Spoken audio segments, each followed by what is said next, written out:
अब हम शुरू करेंगे। ये नया टॉपिक है फंक्शंस ऑफ पॉलिटिकल पार्टी। इससे पहले हम लोगों ने पढ़ा पॉलिटिकल पार्टियां क्या होती हैं, उनके अंदर कौन काम करने वाले हैं, कौन लीडर है, कौन उनके साथ जुड़े हुए फॉलोवर्स हैं, टीम मेंबर्स हैं, लीडर्स हैं, क्या करती हैं पॉलिटिकल पार्टियां। इतनी सारी पॉलिटिकल पार्टी भारत देश के अंदर बनी बैठी हुई है, क्या फंक्शंस हैं, क्या उन्हें फायदा हो रहा है उस पॉलिटिकल पार्टी से। तो देखो आपके बोर्ड पर सारी की सारी मेन हेडिंग्स लिखी हुई हैं। मैं इनको वन बाय वन जो है एक्सप्लेन करता हूँ। पहला ही फंक्शन आपकी बोर्ड पर लिखा हुआ है इलेक्शन। क्या होता है इलेक्शन? चुनाव। चुनाव के अंदर पॉलिटिकल पार्टीज कंटेस्ट करती हैं। जैसे कि हमने पॉलिटिकल पार्टी की डेफिनेशन में पढ़ा था, a group of people come together to contest in election. So political parties contest in election. वो क्या करती है, यहाँ पर अपना कैंडिडेट उतारती है। खुद पॉलिटिकल पार्टी कभी भी इलेक्शन के अंदर नहीं उतरती है, वो अपनी तरफ से एक कैंडिडेट को उतारती है। आपने सुना होगा, आम भाषा में टिकट मिलता है, कहते थे ना कि पॉलिटिकल इस पार्टी से हमें टिकट मिला, उस पार्टी से हमें टिकट मिला।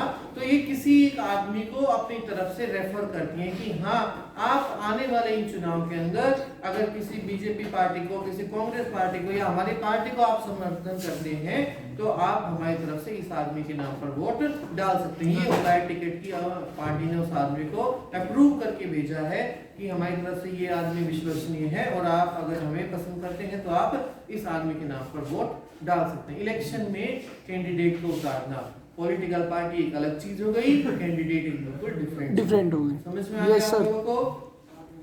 दूसरा, पुट फॉरवर्ड मतलब डिक्लेरेशन ऑफ पॉलिसीज में बताया गया कि वो पॉलिसीज को अपनी डिक्लेयर करता है। आपने देखा भी होगा, जब कभी इलेक्शंस होते हैं तो पॉलिटिकल पार्टी अपने द्वारा किए गए अलग अलग वादों का जो है अनाउंसमेंट करती है, रिलीज के माध्यम से, जनता के बीच में जा करके, या वो कोई भी तरीका से रेडियो के माध्यम से, टीवी के माध्यम से अलग अलग तरीके से जो है वो अपना प्रचार या प्रसार करती है। डिक्लेरेशन ऑफ पॉलिसीज में कहा गया, parties put forward different policies and program. Party जो है अपने अलग अलग प्रोग्राम्स के बारे में, अलग अलग पॉलिसीज के बारे में जनता तक अपनी बातों को पहुंचाती है कि नहीं पहुंचाती। तीसरे में बताया गया मोल्डिंग पब्लिक ओपिनियन।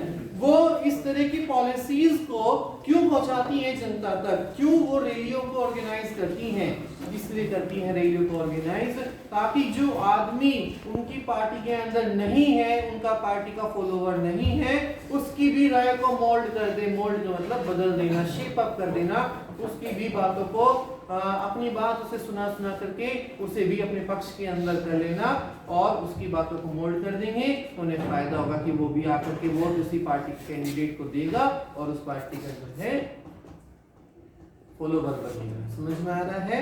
सो कहा गया different opinions, party opinion, government take actions on the lines of ruling party. अलग अलग ओपिनियन जो है होती हैं गवर्नमेंट की, इसीलिए ही वो अपने अपने ओपिनियंस को आकर के जनता के बीच में उनके साथ एक्सप्रेस करती हैं, उनको बताती हैं कि हमारी पार्टी की क्या आइडियोलॉजी है, हम क्या सोचते हैं, अगर हम चुनाव के बाद जीत करके आते हैं तो हम किस तरह के वर्क को कराएंगे। और देखो, जब इलेक्शंस होते हैं अलग अलग तरह की पॉलिटिकल पार्टियां अलग अलग तरह की आइडियोलॉजी के साथ वर्क करती हैं। सबके सोचने का तरीका एक जैसा नहीं होता है। कई बार हो जाता है कि सबके आम मुद्दे हैं, मान लो आज से पहले एक मुद्दा सबका कॉमन था कि हम जो है धारा 370 हटवाएंगे, ठीक है, उस पॉइंट को सभी लोग अपने मैनिफेस्टो के अंदर इंक्लूड कर सकते थे। या फिर सबका एक आम मुद्दा होता है कि हम किसानों का जो है भला करेंगे। कुछ ऐसे टॉपिक होते हैं जो कॉमन से हैं, लेकिन कुछ अलग पॉइंट भी होते हैं जो हर पार्टी के पास अपने अपने अलग होते हैं। तो इसीलिए कहा गया कि वो जनता के बीच में आती है ताकि अपने पॉइंट ऑफ व्यू को वो एक्सप्रेस कर सके और उस पॉइंट ऑफ व्यू के थ्रू ही वो पब्लिक की ओपिनियन को मोल्ड कर सके। जो आदमी उनके साथ फॉलो अप नहीं कर रहे हैं उनको भी कुछ न कुछ करके अपनी तरफ उनसे फॉलो कराने की कोशिश करती है। फोर्थ आता है सिलेक्शन ऑफ कैंडिडेट। वो किसी आदमी को जो है सिलेक्ट करती है। दाव खेलना होता है, जैसे कि आपने देखा हम लूडो खेलते हैं, डाइस फेंकते हैं, उसमें क्या नंबर आ जाए क्या पता क्या चल रहा है। तो इलेक्शन भी एक इसी तरीके का प्रोसेस है।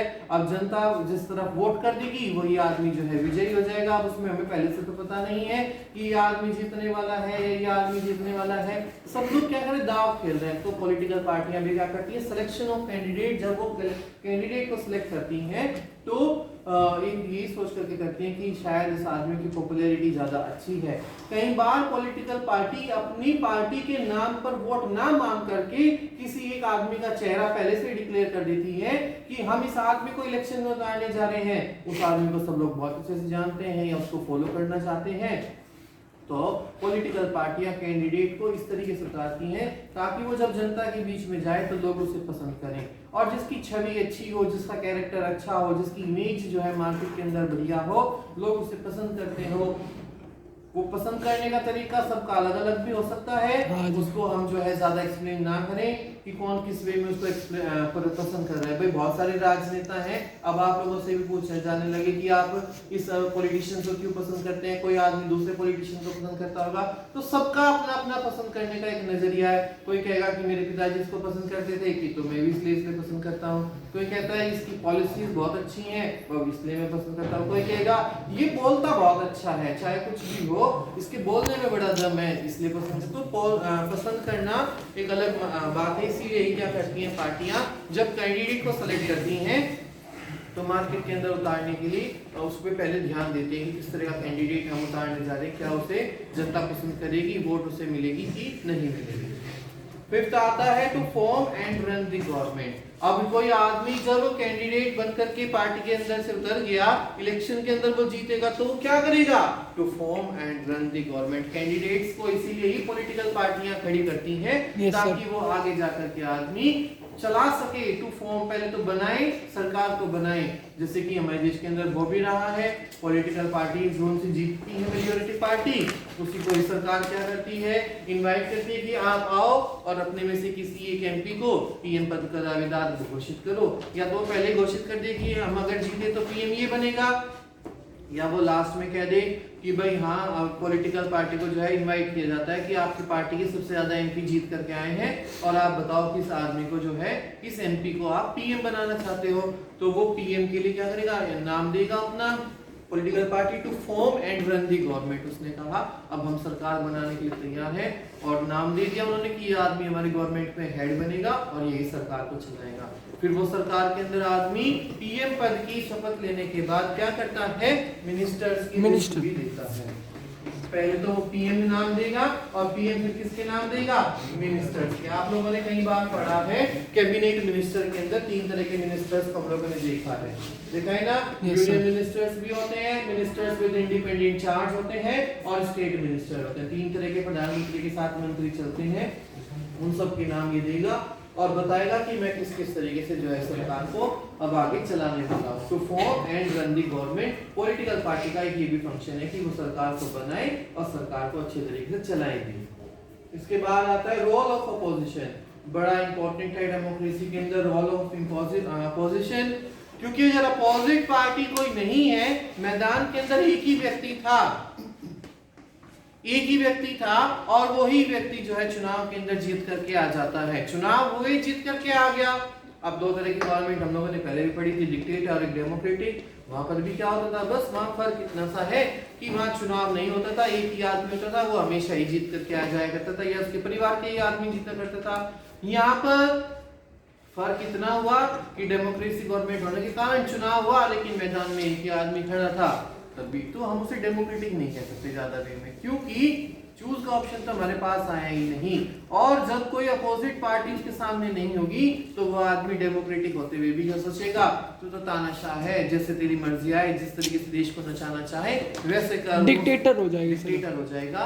वो अपनी ही तरह की पॉलिसीज बनाएगा, कभी किसी की बिल्कुल भी नहीं सुनेगा। तो रोल ऑफ अपोजिशन कहा गया कि अपोजिट पार्टी होनी बड़ी जरूरी है ताकि वो हर छोटी छोटी बातों पर उसको पिन अप करती रहे, बताती रहे कि हाँ तुमने ये किया, और वो फिर मुद्दा जो है चर्चा का विषय बन जाता है। आपने देखा होगा ना, ब्रेकिंग न्यूज लिखा हुआ आता है, आज सरकार ने ऐसा कर दिया, तो वो दूसरे लोग बताते हैं, सरकार नहीं बताती। सरकार तो कोई काम कर देती है, उसके बाद में दूसरे आदमी बताते हैं कि हाँ देखो सरकार ने ऐसा काम कर दिया, ये गलत है या बढ़िया है या सही है।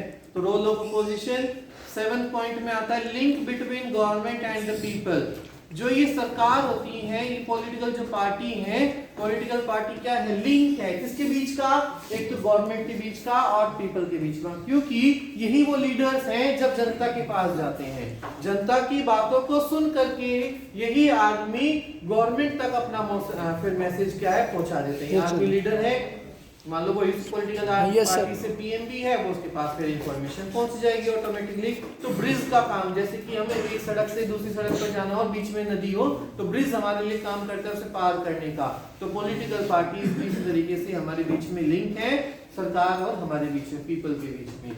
लास्ट में कहा गया access to government machinery and welfare scheme. देखो कई बार क्या होता है कि गवर्नमेंट मशीनरी का कुछ लोग गलत इस्तेमाल करते हैं। हाँ, जिसमें एक छोटी सी कहानी आती है।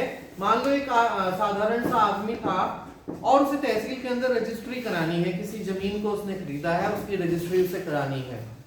रजिस्ट्री कराने के लिए वो आदमी तहसील के अंदर पहुंचा और तहसीलदार से या जो भी व्यक्ति उसके लिए अप्रूव्ड है उसके पास गया। उसने कहा कि सर हमें तो इसकी रजिस्ट्री करानी है। उसने कहा ठीक है दिखाओ कागज। अरे इस कागज में तो कमी है, परसों को आना। हाँ जी। वो आदमी परसों को पहुंचा, वो आदमी जो सा रजिस्ट्री करने वाला वही अवेलेबल नहीं वहां मिला। तो उसके पीए ने कह दिया नहीं आप तो साहब नहीं आए, परसों को आना। जबकि वो था वहीं पर देख करके छुप गया या कुछ भी हो सकता है। फिर वो आया, फिर कहने लगा, अगले दिन दिखाया उसने कागज, अभी भी इसमें कमी है, जाओ दोबारा से जो है इसको ठीक करा करके लेकर के आओ। इस तरीके से वो करता रहेगा। तो इसमें क्या कर सकता है, लोकल जो आदमी है वो किसकी हेल्प ले सकता है, जो वहां पर एमपी या एमएलए है। Yes sir. ये क्या है, हमारे जनता के रिप्रेजेंटेटिव हम लोगों ने लोकसभा विधानसभा के अंदर भेजे हुए हैं। इन सब की मदद लेकर के वो आदमी क्या कर सकता है, उस सरकारी अधिकारी के पास जाएगा और जब उसके पास जाएगा तो वो उसके काम को जल्दी से जल्दी करवाने की कोशिश करेगा कि नहीं करेगा। तो ये पूरे फंक्शंस हैं हमारे पॉलिटिकल पार्टीज के।